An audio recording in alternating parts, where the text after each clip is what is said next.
why I'm not an atheist. I was never really tempted with atheism ever since I went to college and started my trek into the world of philosophy since 1819. I've had a lot of debates with atheists. We used to debate atheists all the time on campus. In the philosophy club, we would have constant debates. So I'm very familiar with atheist argumentation. I had a lot of atheist professors, and I even debated atheist professors when I was a sophomore. I had a public debate with my philosophy of science professor at the time.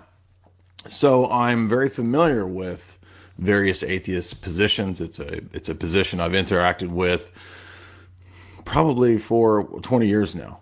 So maybe 21, 22 years. So I want to be as fair as I can. I don't want to give misrepresentations. I know that there's a lot of different views that fall under atheism. I know that some people conceive of atheism as agnosticism, just simply saying that we don't know, we can't know. And then other more hardcore positions that there absolutely is no kind of higher being, nothing transcendental, etc. So I'm going to give my 10 reasons. They're not really in a specific order, just like the other top 10s, why I'm not a Catholic, why I'm not a Protestant. You can watch those videos right before this. And here we want to just kind of list the main reasons that occur to me. So if you follow a lot of my debates, if you've seen a lot of those, a lot of the interactions that we've had, a lot of the lectures, then you probably know some of these. You've probably heard a lot of these, but let's try to boil it down to something as quick as we can for a top 10. So the first one would be the transcendental argument. I think the transcendental argument is the strongest argument for God's existence, and it's because it shows the necessity of God's existence in a logical framework. It can be written out as a syllogism. We've given many examples of that syllogism. If you listen to the debate that I did with Dr. Malpass, you'll notice that towards the end of the debate, I listed a syllogism there that could work. But basically, everything that we engage in this world relies on everything that we use in this world, such as mathematics, logic, abstract conceptual entities. They all presume what are called transcendental categories. Right? They rely on things that are not known or proven through mere sense experience.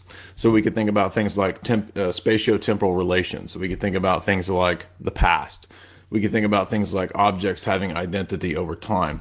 We could think about things like the transcendental unity of a self, right? That there is a self-existing something. I know that atheists won't say that there's a soul, but there's something that's having this experience of the world that is a unified conscious experience, right? Whatever terms you want to use to call that. These are, in philosophy, titled things like transcendentals. They're things that are assumed for the possibility of reason or logic at all.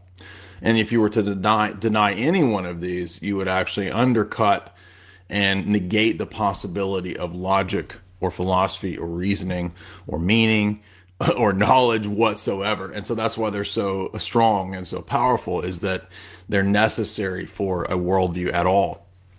Now, a person can theoretically deny these things and continue to have a worldview, pragmatically speaking, but at that point, they're just being inconsistent.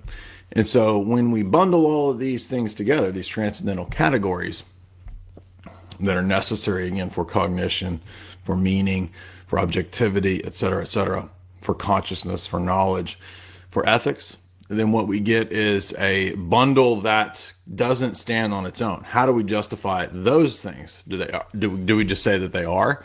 Well, they actually do need to be grounded. They need to be made coherent, and they need to be strung together, so to speak, on a you could think of it like a golden string of pearls that strings together all these transcendental things, and that is the mind of God himself. The mind of God is the basis, the ground for these things. And although it may sound kind of counterintuitive, it is, you can logically show this. Now, we've done this in many, many talks. I'll put some of those talks down below for a longer presentation. But essentially, any worldview that doesn't have that as its grounding, any worldview that tries to do materialism as its basic metaphysical or physicalist assumption, ends up in relativism. It ends up in self-contradiction at a very fundamental level.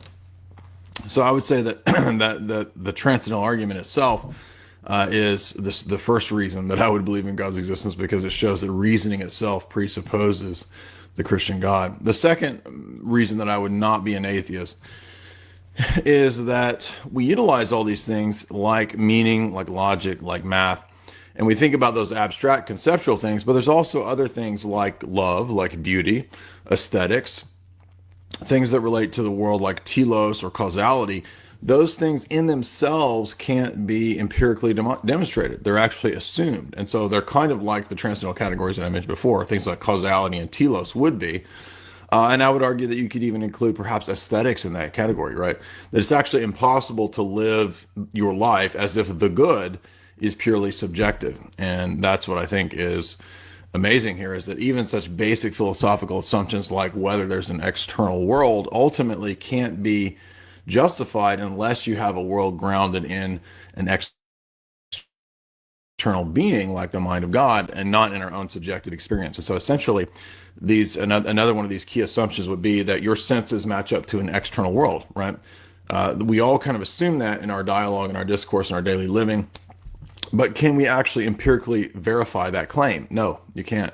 It has to be assumed, and it can't be empirically verified. Now, how do we prove that if we can't empirically verify it? Well, the first point that I would say is that rank empiricism, and most atheists, not everybody, but most atheists are naive rank empiricists.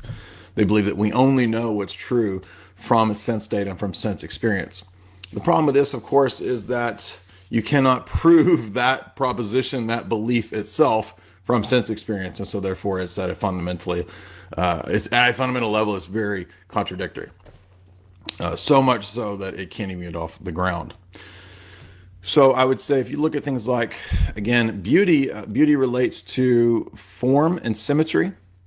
And if you took something like a Mandelbrot set as an example, a Mandelbrot set shows that this mathematical structure, this set based on set theory, is not something that is invented by the mind of man. And now not all, but a lot of atheists will say that mathematics is a social construct. It's a human invention. It's not something that's actually being discovered like you were, going out and discovering, Antarctica or something like this, right? But in fact, a lot of mathematicians will speak of mathematics as a landscape of discovery, that when somebody discovers something like a Mandelbrot set, they're not inventing it, they're actually discovering something, right? And that shows that these are not products of our mind, but they exist in some kind of realm beyond our minds. Ultimately, that's the mind of God. And I have an essay where I argue about this kind of stuff called Numbers Prove God, where I flesh that out more. So if you want to go deeper into that, I'll leave that link in the pinned comment below. So there's also a great lecture by Dr. Jason Lisle on Mandelbrot sets. I'll include that in the link as well. Again, this is just a top 10. I can't prove every single proposition and every single argument in a top 10 video. So the backing for these claims, because I know there's going to be atheists in the comments saying, you didn't prove nothing, you just stated your position of transcendental argument, it's just stating the position, it's not an argument. I'll include the argumentation in the pinned comment. The next argument I would say is that nihilism is the end result of atheism. Now, not every atheist might want to go in this direction, but I think if you read Father Seraphim Rose's great philosophical presuppositional critique of revolutionary thought and atheism is just one of the flavors of revolutionary thought. I'm speaking of modern atheism since the Enlightenment. And it leads to nihilism. I think he proves that case, that there's a kind of a dark logic that nihilism takes you down as you come to what's called in philosophy epistemological self-consciousness. And all that means is just that you are going to, over time, become more and more consistent with your governing presuppositions. So if your governing presupposition is atheism and materialism, you're going to become more and more consistent with that and end up in nihilism. We can actually see the logic of this as it works out in Western thought. For example, if we go back to the Enlightenment, to the scientific revolution, you have the rise of rationalism, you have the rise of these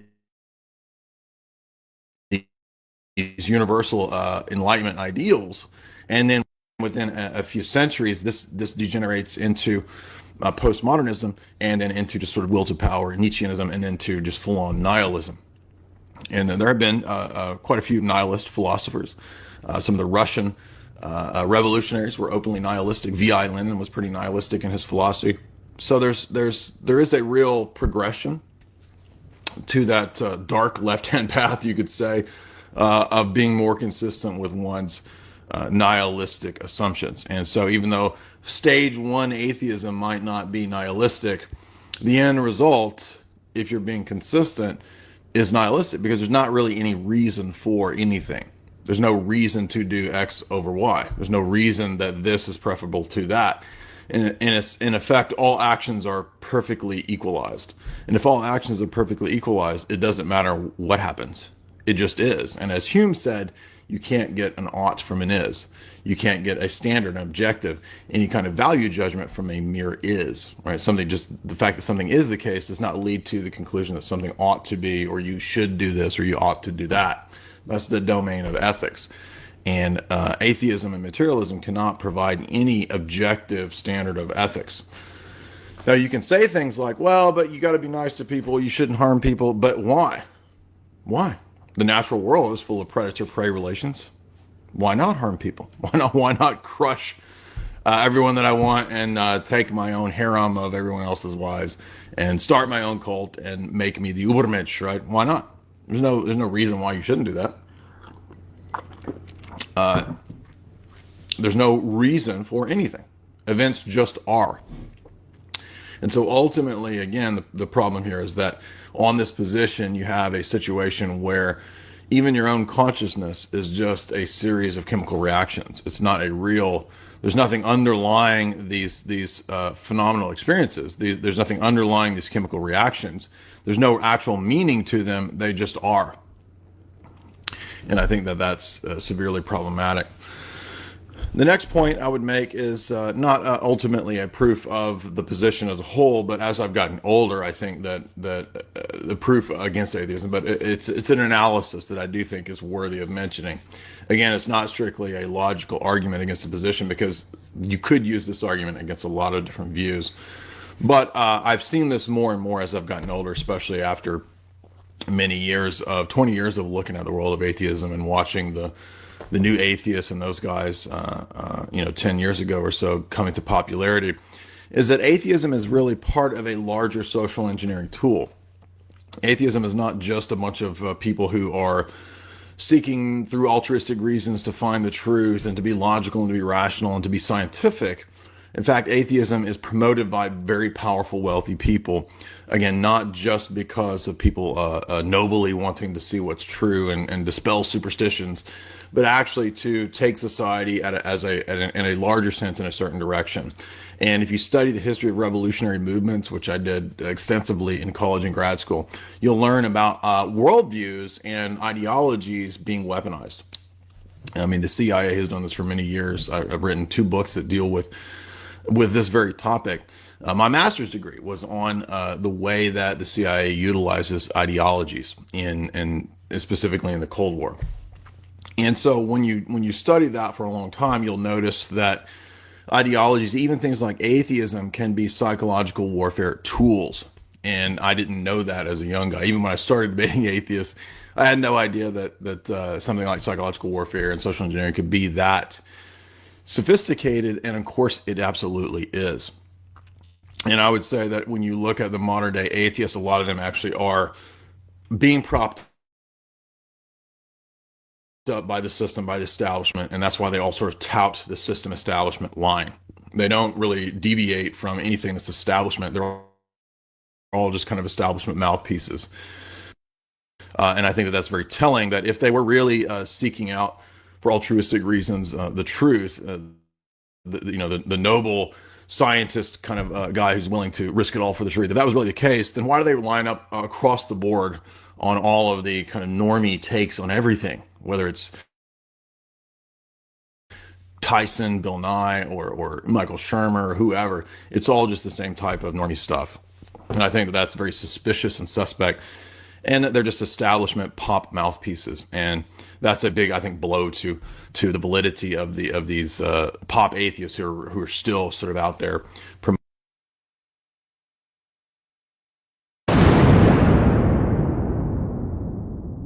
Godless Kafir, what's up, Godless Kafir?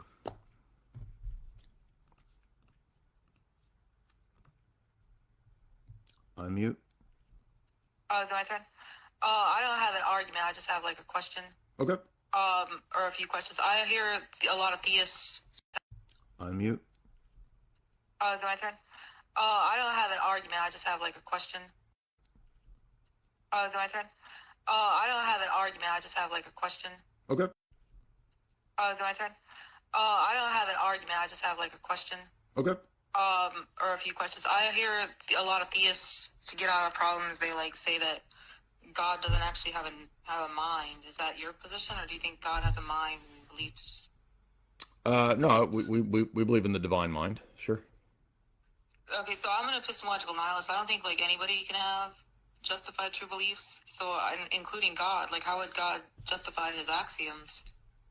God doesn't have to justify anything because he is the self-referencing authority within the system. So doesn't even make sense. If God exists, if Christianity is true, that would be like a nonsense question. Well, I mean, so he doesn't have justification for it. I take knowledge to be justified true belief. So if he doesn't have the justified true belief, something like the laws of logic are true, then he doesn't know the laws of logic are true. Again, within the system of Christianity, God would not be subject to the laws of the created order because he's the one that put them into place. So God doesn't have to give justified true belief to humans.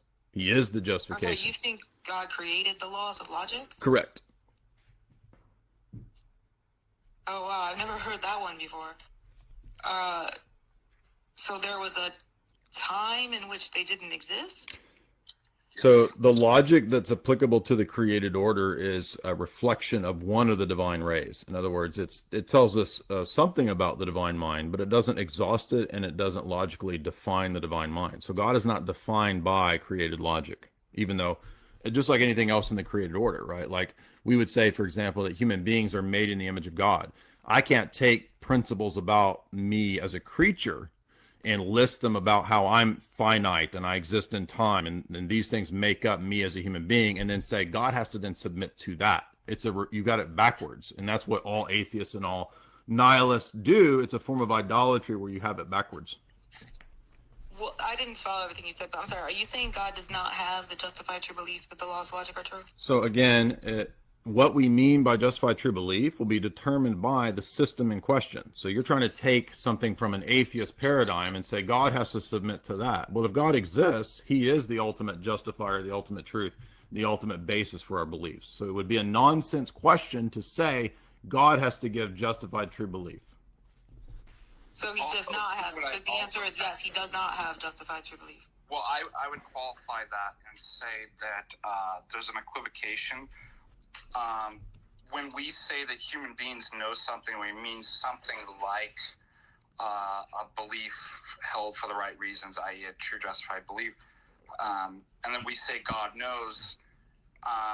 There's something of an analogy, but that what Jay's trying to say is that doesn't mean everything that we say and how we define human knowledge therefore maps onto God, so that he forms belief in are they true and is it justified?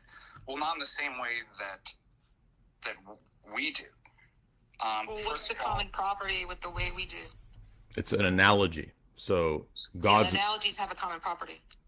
Right. So the analogy is that there is a likeness. So what's the common property? I'm telling. If you don't stop interrupting, then I'm going to boot you because you're not listening. Calm down, sir. Don't. You're on my channel. I'm not upset. You don't tell me to calm down. So again, our theology is premised on analogical predication, which means that there's a similarity between, for example, the divine mind and a human mind. So the fact that, for example, we have concepts, right? There's a concept in my mind. Before I go to build a house, I have a conception of it. And we would say that that concept bears a similarity to the concepts that God has, for example, before he created. And so the one example of an analogical predication would be the divine ideas. I have ideas, God has ideas, but there's not a one-to-one correspondence between God's ideas and my ideas. And so the argument that you're giving is premised on what's called univocal predication. So if I believed in univocal predication, which some theists have believed in, your objection would be a good argument. But I don't believe in univocal predication, so it's not a good argument. So there is or is not a common property in the justification when we say I we're just gave you justified an with example of a versus common God? property. I said a divine idea is there's an analogy between the two. Again, your argument. Well, I'm sorry, I'm not hearing the common property. I gave you an example of something that shares a similarity. Are you capable of naming the common property? I gave you an example of a divine idea and a human idea. I'm talking about justification. So that's a different question from the first question you asked. Okay, you didn't ask for justification. You asked for what is the analogia, and I gave it to you. Now you're asking for justification. That's a different question. No, I'm asking when you say we're justified versus God is justified, what is you're saying it's a different kind of justification, right? No, I said that God doesn't have to give justified true belief within our worldview. That's my question. God doesn't have justified true beliefs then. So God is omniscient. He doesn't have beliefs. He doesn't learn new facts, right? Omniscient means he knows all true propositions. Yeah, that doesn't mean that he learns things. That doesn't mean he learns new facts. That doesn't mean he learns new facts, right? It means that he knows. You think that God doesn't have beliefs? All right, this is getting retarded. You're done. Get out of here. Let's move on. So again, if you want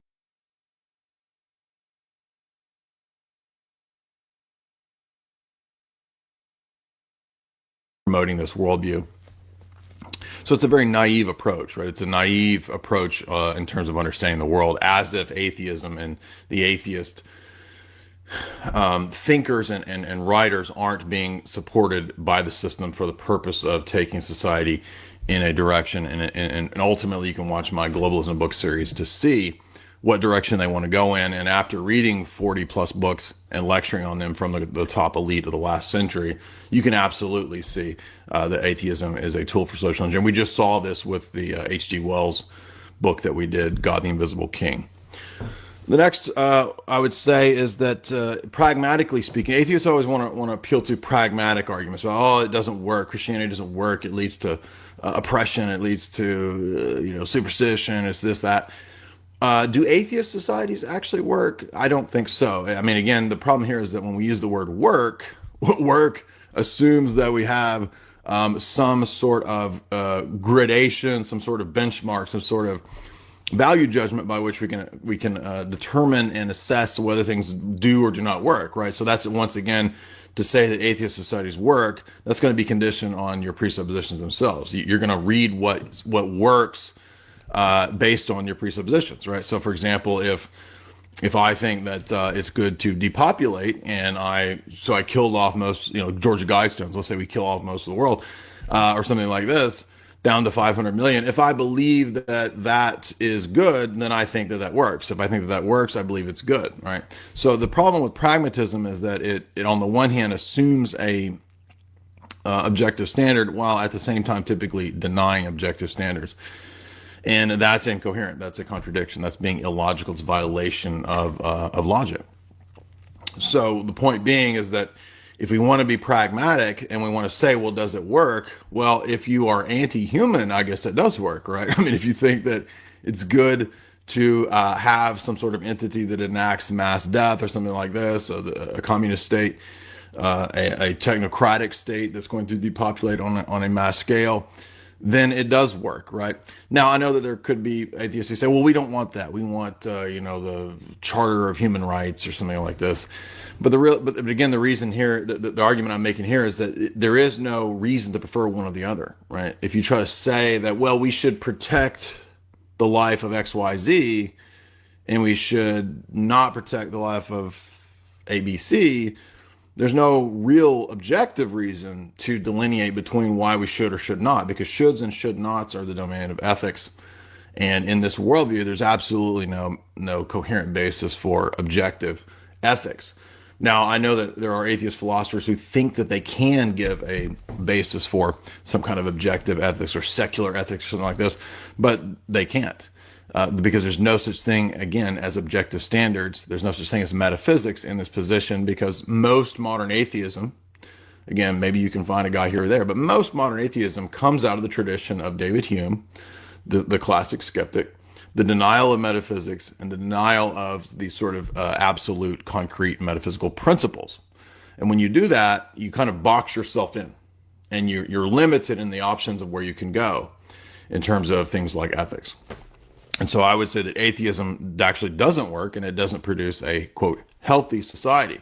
Because what we conceive of as healthy, what we conceive of as working, is actually going to be based on our presuppositions. And if our presuppositions are false or incorrect, then they're going to lead to incorrect conclusions. And so if, for example, we look at, say, radical anarchism as an atheist position, or if we look at radical socialism or communism or dictatorship, fascism, whatever, as perhaps then really all you have is a dialectic at work. There's no reason to prefer or to think that one is better than the other. Now, you might like the individual anarcho position better because maybe it affords you the opportunity to engage in more personal pleasures or something like that. But on what basis is this? Does that mean that's actually true, right? So because you prefer or you enjoy more pleasures within a libertarian anarcho system of atheism as opposed to a collectivist system of atheism, it's just completely arbitrary and ad hoc. There's actually not a reason for one or the other. And to say, well, it's just what I want, that's called being arbitrary. That's called being ad hoc. That's not actually giving a reason. That's just being subjective. So once again, it always boils. If you look at the debate with JF, you look at the debate with any of the other atheists I've had, it always boils back down to subjectivism. And even if you bring in things like universally preferred behavior or something like that, that's just as arbitrary. It's just as ad hoc. And it's just as subjective and not able to be grounded in objective principles. Because again, atheism is grounded in a movement against objective metaphysical principles. 99% of the time.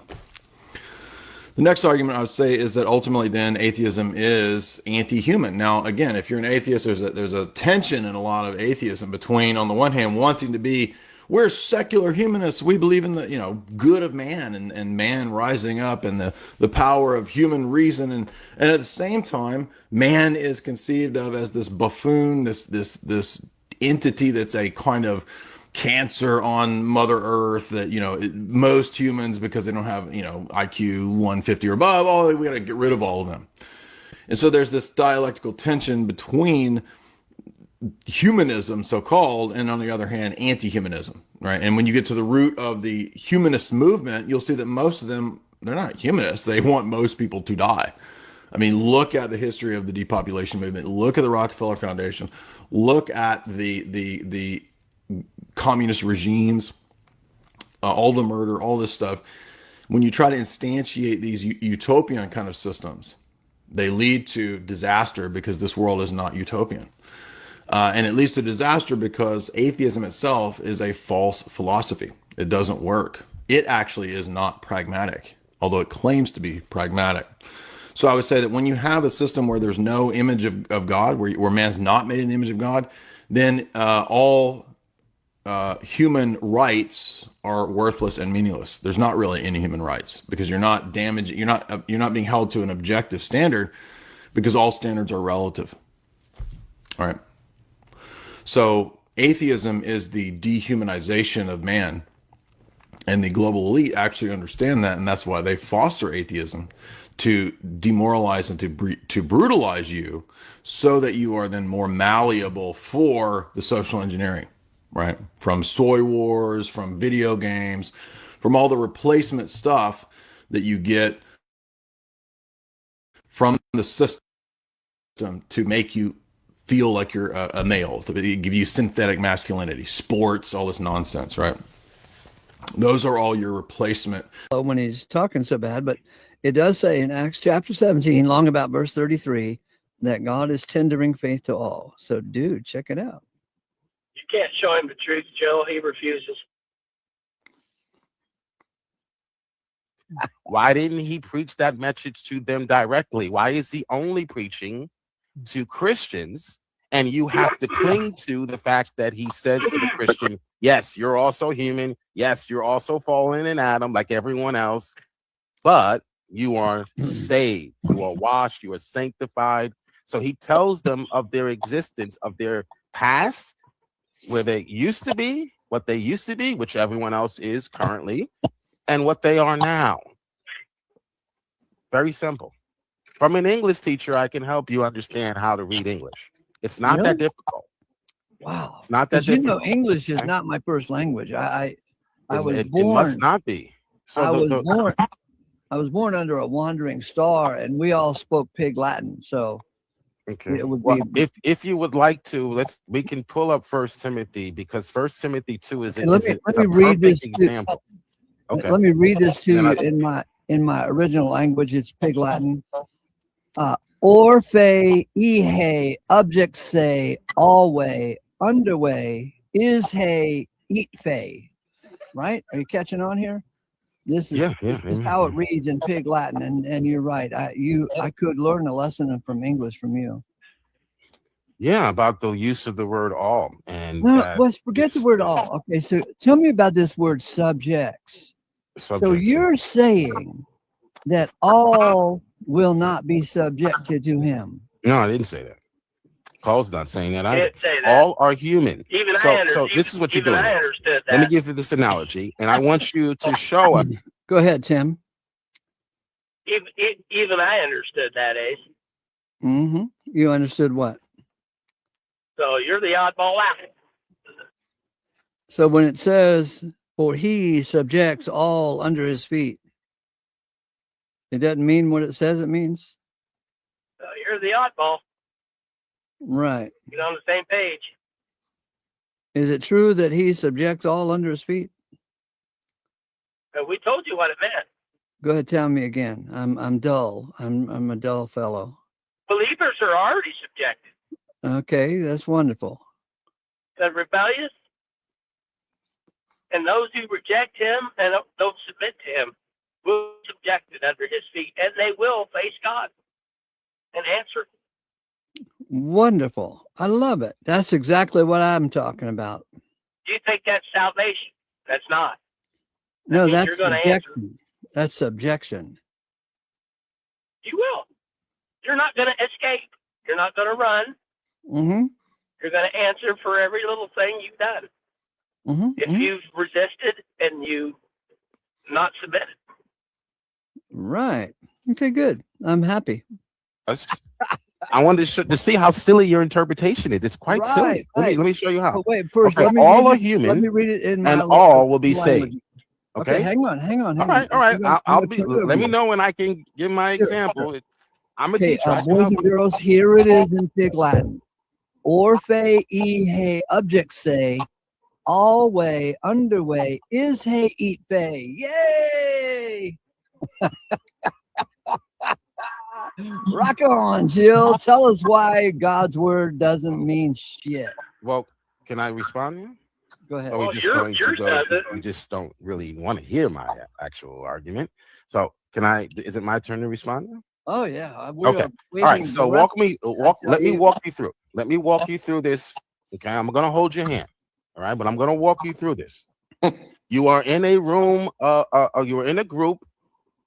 You are the leader of that group. And you say to the group that is there, all have a brain. You all have the capacity or the ability, because you are human, to learn. Okay? You all have that ability, and you are also chosen to display that ability in God's name.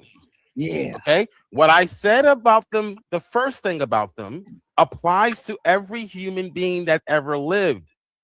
The second thing that I said about this group does not. So it doesn't follow, Ace, in any language, in any culture, in any correspondence, that because I say something that is true of the group, that may also be true of in totality, that when I say something else about that specific group, that also has to apply to all of humanity. Okay? That's a fallacy. I don't know which one, but that is a fallacious argument. It's a bad argument, Ace. I feel so much better. Desperate argument, Ace. I feel so much better.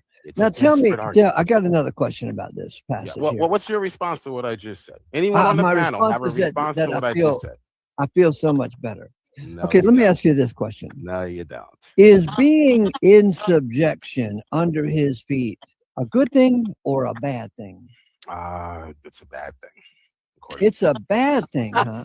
To Yes. be in subjection under his feet. In That's this context, yes, because those who are under subjection here is tantamount to a king, where the defeated army has to now bow and submit to the king after their defeat. okay. Boys and girls in the audience, you just heard it from our English teacher. Being in subject under his feet is a bad thing. Well, let me rephrase. Let me change that. It's not a bad thing, even though it is. It will seem like a bad thing for them, but we know all things work together for those who love God, for the good. So I can't really say ultimately it's a bad thing, but they're bowing and their submission. Yeah, right. You just said it. Now you're trying to get out of it. Yeah, I realized I made a mistake. You sound like a double-minded jackass. So it all things work together for the good, Ace, for those who love him, not for those who don't. So it is a good thing, and it's also it'll be an experience for those who did not submit to Christ. Be clear. Is it a good thing or is it a bad thing to be subjected under his feet? Even hell is a good thing, Ace. Ultimately, it is a good thing because God created it for a good purpose. Ultimately, so even though we look at these things and we say, "Oh no, that's really bad. That's bad news." Ultimately, all things, and this time Paul means all. Okay, and he tells us he means everything. When Paul says all, he qualifies what he means by all, usually in the very next sentence. That's what I want to show you. You do? You don't have to wonder. Just read the darn text. Paul tells you who the all are in the passages that you rip out of their context. He tells you whether it's everyone that's ever lived or whether.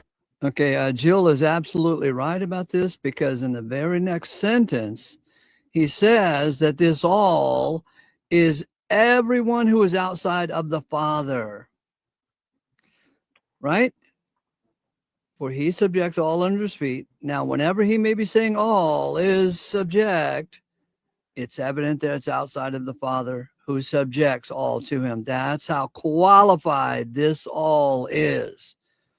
So we may trust the word of God, and he will subject all under his feet. And Lord have mercy, are we having a blast right now?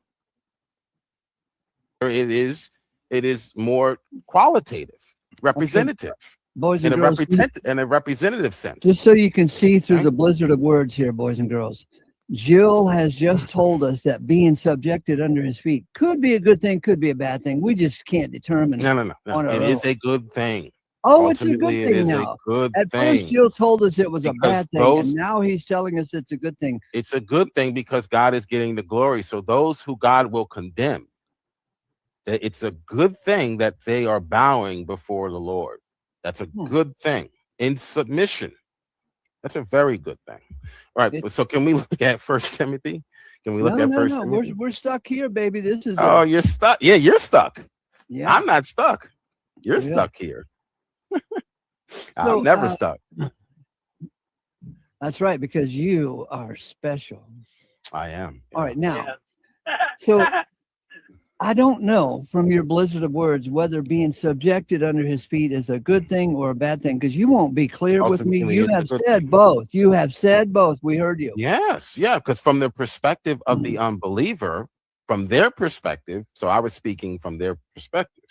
From their perspective, it's a bad thing. It's terrifying. Oh, it could be a bad thing. Okay, cool. Okay, so from their perspective, but from God's perspective, from our perspective, because we're believers, we know all things work together for the good, even those things that seem to be. In other words, this doesn't mean jack shit. We can't determine if it's a good thing or a bad thing because words have a semantic range, and all doesn't mean all, and being subject doesn't mean subject.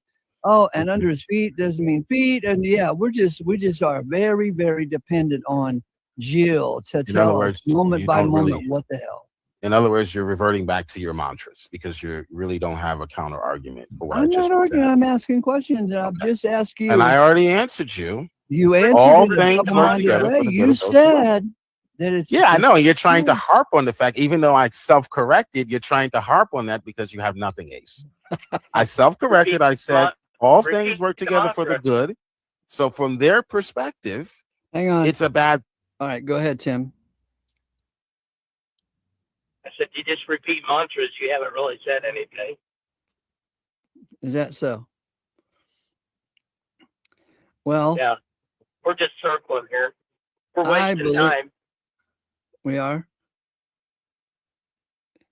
Yeah, you're not getting anywhere. Jill isn't. You're not. Okay, let's press on because we got a lot of mud to go through here.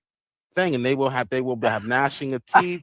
They will be complaining. They will say this, but from our perspective, we're saying yes, God is getting the glory, so it is a good thing. Right, so everything is not black or white, Ace, especially in the kingdom of God. Okay, there are other realms. Yeah, there are other like realms rainbow and other colors, baby. It's not black and white. It's rainbow. There are other perspectives that are not simply as simple as mundane as you want. These things. All right, so here we go, Joe. Okay. Can we get a look? Can we take a look at First Timothy, because this is one of your we are texts. on First Corinthians. This is one of your proof texts. Okay, I could do the same with First Corinthians. I could do the same with any of the verses, Ace, that you try to pull out of their context. I can do the same. If I am addressing anything except ask you to be clear, and you are not clear. Okay, all right. Am I clear now? That yes, all things work together for the good. Are you going to keep harping on the fact that I said earlier?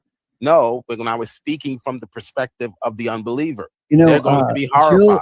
The Bible says they're going to be gnashing teeth.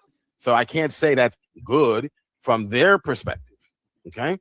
Jill, may I give your name to this company out here in Utah that's looking for a windbag in order to create a lot of wind? He doesn't even want to talk about First Timothy, guys. He doesn't want to talk about First Corinthians. He wants to mock. He doesn't want to talk about the Bible. Not when there's someone in the room that can actually spar with him. He doesn't want to talk about the Bible anymore. Can we look at First Timothy? That's the first passage you brought up when I came in here, and then you slid over to First Corinthians.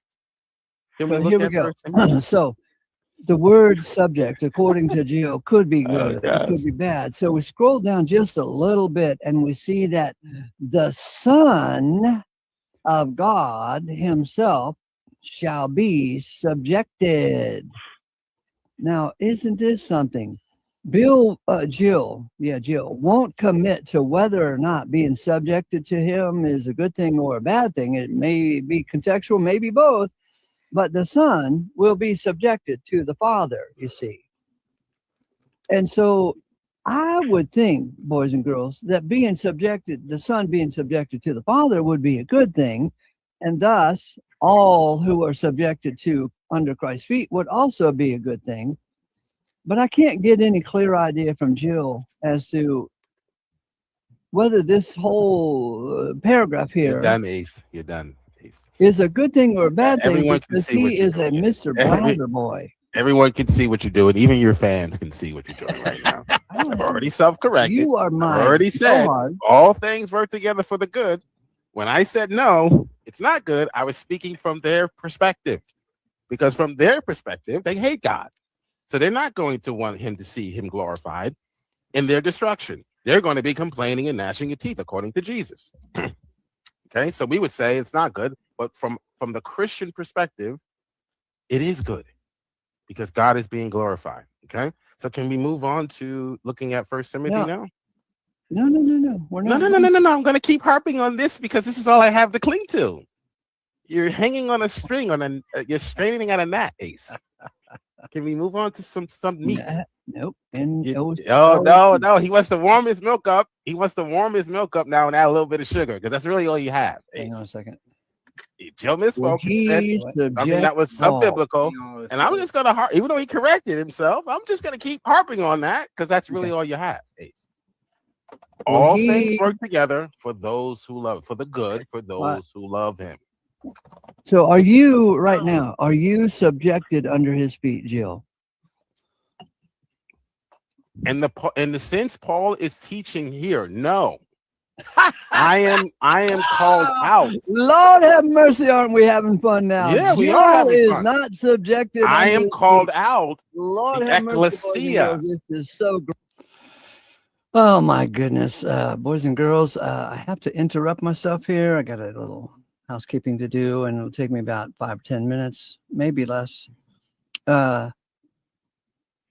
Timothy, feel free to blather on and lead the people down to the paths of truth. You know what I mean? You know what I mean? Huh? Come on. So I'll put you up on the screen, and I'll be right back.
That because it's an argument about arguments.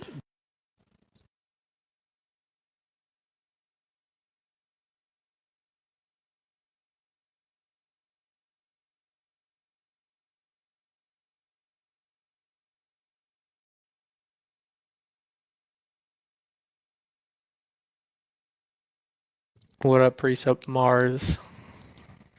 Tag is the greatest argument. Yeah. Why? Yeah. Why do you think that? Because it's an argument about arguments that makes it makes arguments possible.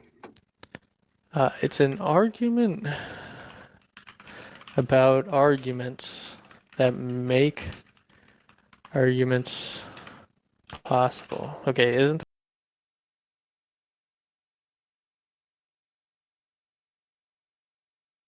Yeah, Whitney, thanks for hanging out.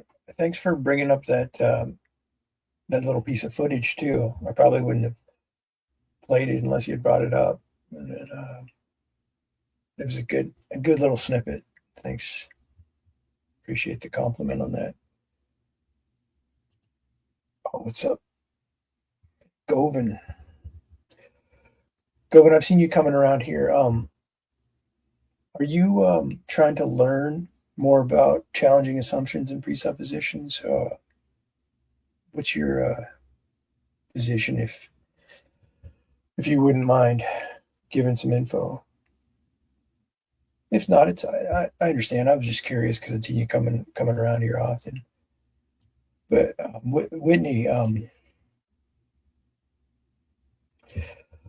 I'm glad you're picking up on some of this stuff, Whitney, because I don't hear from you often. I mean, you're always in the comments here in Aces and other places, but I've seen you pop on here and there. But it would be interesting if you learn more about this methodology to see you challenging people with some of these questions.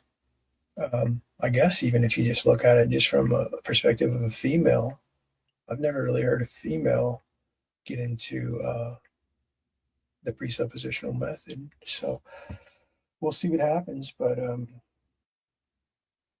shoot, that was a good opportunity today. I mean, I might even like to go and talk to the guy that we watched PMARS with, because I'll take a bit of a different angle with him. But I get the feeling at the end of that he just won't answer a question as a strategy. still there's still some wiggle room there because he did reveal a lot in that conversation. You just have to be kind of ready to catch it. And that's what the critiques are for, and that's why the critiques are good. Because we stop it all the time. Really, an hour video being critiqued can take 2 or 3 hours just to get through it, depending on how many errors there are, or, misdirections, all sorts of things going on there. But that the critiques are key at this point, I think, especially for this methodology, because so much gets lost in the conversation or ignored or just goes over people's heads. And dismissal is huge. Just want to dismiss it. But so I'm thinking like PMAR's engaging with that guy. Like, he did a good job. He was patient. He answered many, many questions. Got a little unhinged momentarily, but brought it back. That's what's key, is being able to bring it back. Calm down, maybe take a breather, say a little prayer, and just get back on point. Because that guy had nothing on PMARS. He was even saying, even within the video, he's revealing like, oh, I think I'm doing pretty good because I'm getting you unhinged. He said a different word, but same concept. Like, that's what he aimed to do. That's basically what he had. He's like, oh, I'm going to get this guy unhinged.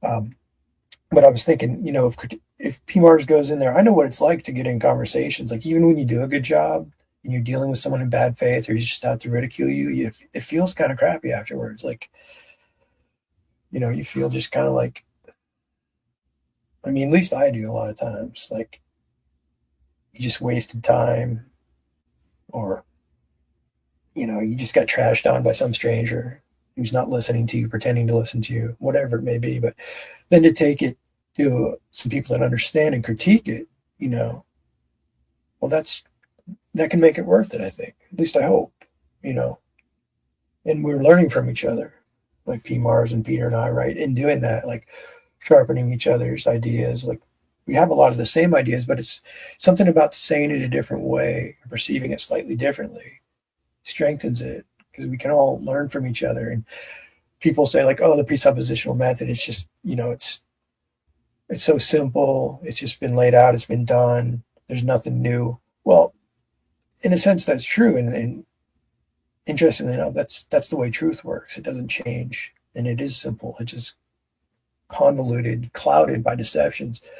My point there was hearing the same argument from a different perspective can be very meaningful to another person who's using that argument. Because I've learned a lot from P. Mars about saying things with a different articulation, maybe in a different way or at a different time. And he tends to focus more on metaphysics, where I tend to focus more on ethics. So I think we help each other in those regards. But, props to him for getting out there and just talking to anybody. That takes some thick skin to do that. We're just got to play a little more music, I guess, and, let the stream end unless somebody pops in. But thanks for those out there paying attention. Thanks for the comments, Whitney.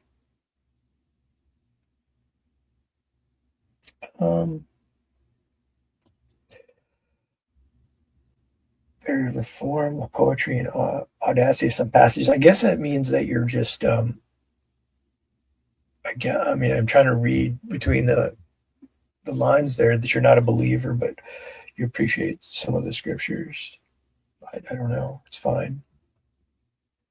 We can talk as time goes on. I'm not saying that the position of denying the scriptures and just appreciating them as poetry. I wouldn't say that's fine, but I'm not going to argue with you right now. But I appreciate you giving me the information.